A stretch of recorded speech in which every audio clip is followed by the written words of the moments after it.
You know, one of the most important things about this channel to me is trying new things. Sure, I've been cooking on here for a while now, but a lot of this is equal parts improvisation and trying to present this stuff to the world. All of this is new to me, and seeing the support for this all makes me really happy. I get to show my artsy side with food and give you guys a little lesson in the process. Today though, I'm going to be going really off the deep end. You see, I, on occasion, ask my friends in the comments for suggestions on food to make. As a result, I get some things on my list I've never tried before. My buddy, who knows who they are, gave me a challenge to try something I've never heard about.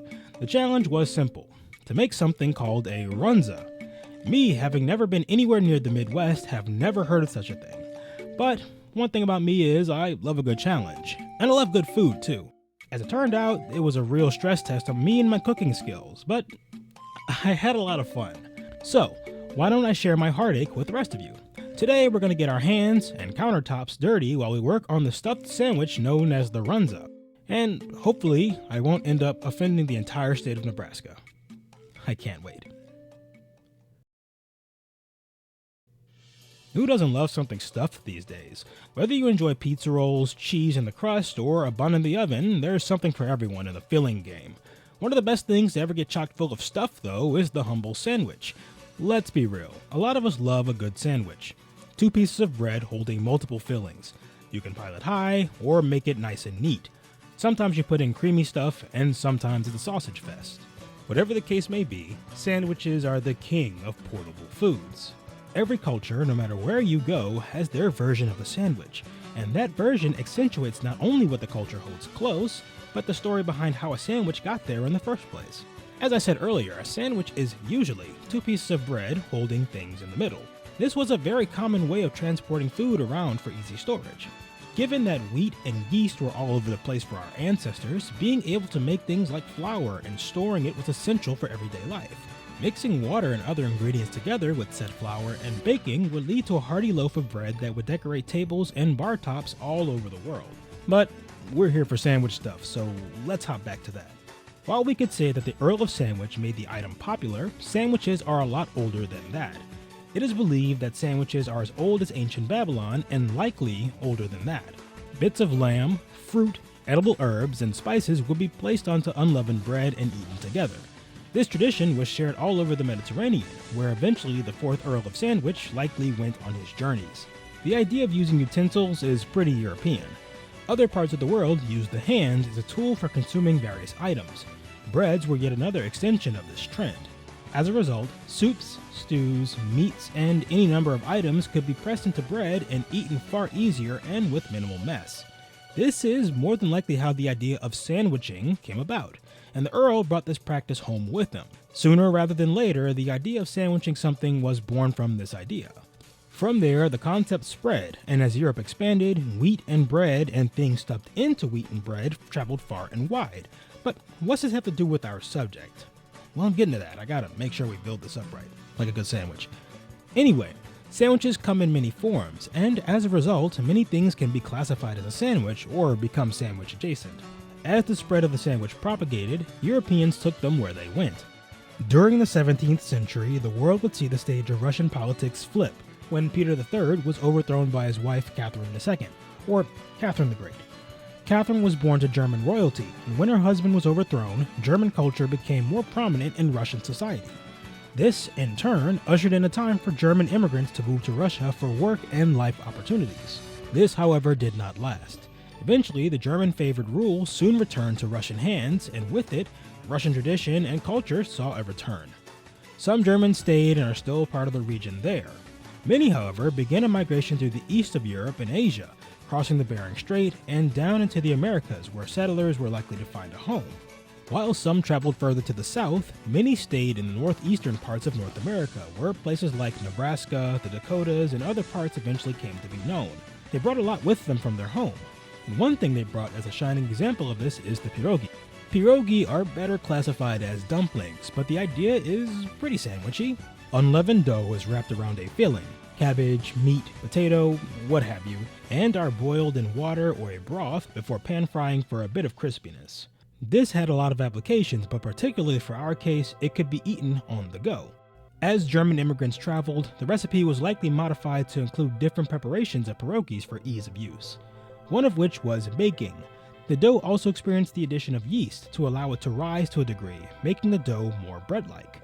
Hell, we even saw pierogi as a term evolve a bit into regional words like pirog or piroski to reflect the changes in these items. These new items were beginning to take change and look more like loaves of stuffed bread. While you could see these things were all over the region, a woman named Sally Everett is credited for her pierogi recipe being used to create the sandwich known as the Runza. The term comes from a shortening of another term for the sandwich, Krautrunza, which was turned into Runza, which turned into Runza.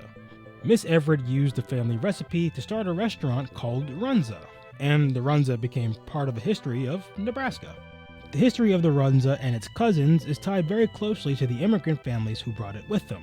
The people in the northwestern states still eat Runzas to this day and have all kinds of terms for them, but a stuffed little sandwich the Runza is. The changes in the recipe ensured it had a wide new audience to adopt while keeping the traditions of the German immigrants who made it alive and well.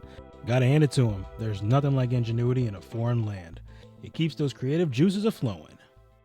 While the Runza is, in many ways, a delicious thing to make, it's a bit challenging for the everyday cook. So we'll have to break this thing down for us to tackle. Runza only need two primary components, the dough and the filling. The filling is light work. If you can cook beef, you can cook the filling, but the dough. Now that's different. From what I've been told, some people use store-bought frozen dough and are set to go. But look at my channel. I can't do that. The sub count's too low. I gotta get some clout from somewhere, so I guess I gotta make my own dough too. So we have a plan. I think it's time we get to cooking, huh? Let's start then at the beginning. We've got a recipe from House of Nash Eats today. The link will be in the description. It seems pretty straightforward to me, so we'll give it a go. This whole process only took about an hour or so, maybe a little bit more, but it all starts with making dough. We're going to begin by taking 4 tablespoons of salted butter and putting it into a saucepan. We'll set it on to low and allow the heat to melt it while we begin our next steps. Next, you're going to want to whip out a large bowl. I'm using my stand mixer bowl since I'm using that to mix everything up, but you can use any bowl and do this all by hand. Anyway, to a bowl we'll add 1 1/2 cups of warm water, 2 tablespoons of sugar, and 1 1/2 tablespoons of active dry yeast. Give this a quick whisk and let this sit around for 10 to 15 minutes. What we want is for the yeast to bloom and become frothy. If the mixture doesn't begin to foam up, then your yeast may be past its prime and you'll have to get some more. After letting this mixture sit, we can see that it's nice and frothy. We'll add the rest of the ingredients, the now melted butter, along with a teaspoon of salt and 2 cups of flour to our bowl. Putting this into my stand mixer, I'm attaching my dough hook and beginning to let the dough spin and knead until the flour is incorporated, around 5 minutes. Once the dough has come together, we'll add another cup of flour, and once this is incorporated, we'll add 1 more cup of flour, making the total count 4 cups. This should leave the dough ball soft, but not sticky. Mine wasn't exactly to that point, so I turned the dough onto the countertop and dusted it with flour before kneading for about a minute or so. Once my dough was fully cohesive, I placed it back in the bowl where we can let it sit for about an hour or so we can contend with our filling. While the Runza can be filled with a bunch of things, the recipe we're using today is beef and cabbage. We'll begin by dicing up 1 medium yellow onion and shredding 1/2 of a cabbage head. This latter part seems intimidating, but you'll just slice the cabbage into quarters and slicing as thin as possible until you get shredded cabbage. Go figure. Now, get out your pan because we have some cooking to do. On medium heat, add olive oil to the pan before adding the onion and cooking until the onion begins to turn translucent. Next, we'll add the beef. I've got about 1.5 pounds of ground brisket here and it's going into the pan to brown. Adding in layers, add salt, pepper, and garlic powder while stirring occasionally to break up the beef evenly.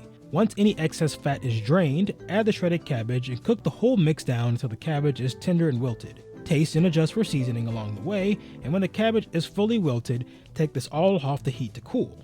With all of this done, you should have just enough time for the filling to cool off to room temperature. If not, you can spread the filling onto a baking tin in an even layer and let it sit in the freezer for a few minutes until it's cooled enough to be put onto the dough. From here, check on the dough. By now it should have doubled in size. With this being the case, or close to it, turn the dough out into a floured work surface and divide the dough into equal pieces. This did not work out for me, but I never claimed to be perfect, so I'm giving it my best shot. I decided to make 6 Runzas, saving the rest of the filling for another application. Whatever you decide to do, grab a rolling pin and roll the dough out into 8x6 inch squares. Once this is done, each square is getting about 1/2 cup of filling in each before we close the pouch of pastry and pinch the seam shut. Each Runza will get put onto a lined baking sheet, seam side down, a few inches apart. It is now where we'll turn the oven on to 375 degrees Fahrenheit or 109 degrees Celsius and let the runzas rise while the oven comes to temp. Before they go into the oven, we'll melt another 3 or so tablespoons of butter and brush the runzas until they're nice and shiny. With the oven finally preheated, we'll set the runzas into the oven for 20 to 30 minutes, or until the runzas are golden brown. When they're ready, take them out and place them onto a wire rack to cool for at least 10 minutes, being sure to brush with additional melted butter to keep the runzas nice and soft. It's been 10 minutes, so it's time to give these a go. I cut mine in half and gave the world a really crummy cross-section before I took my first bite of a classic runza. I was really surprised by this. I like all these ingredients together, and putting them into a pocket of bread is really wonderful. The dough gave me a little bit of trouble initially, but it was extremely worth it. Everything about the yeasty white bread with an amazing chew is really something worth striving for. I added half a slice of American cheese to 2 of these, and those came out even better. The cheese gave me some much needed moisture to the base runza, but these can be eaten with any condiment of your choice, I'm told. Whatever you choose, if you have time and patience, I'd 100% give this a go. You won't be disappointed. Now all I have to do is make runza with other ingredients, but maybe another time. So, there you have it. Nothing like a hot sandwich you made yourself, am I right? Stuffing it yourself makes it extra special. While I have no particular skin in this recipe, I really like it. It's full of rich history from a group of people that brought their home with them, and the food that came with it.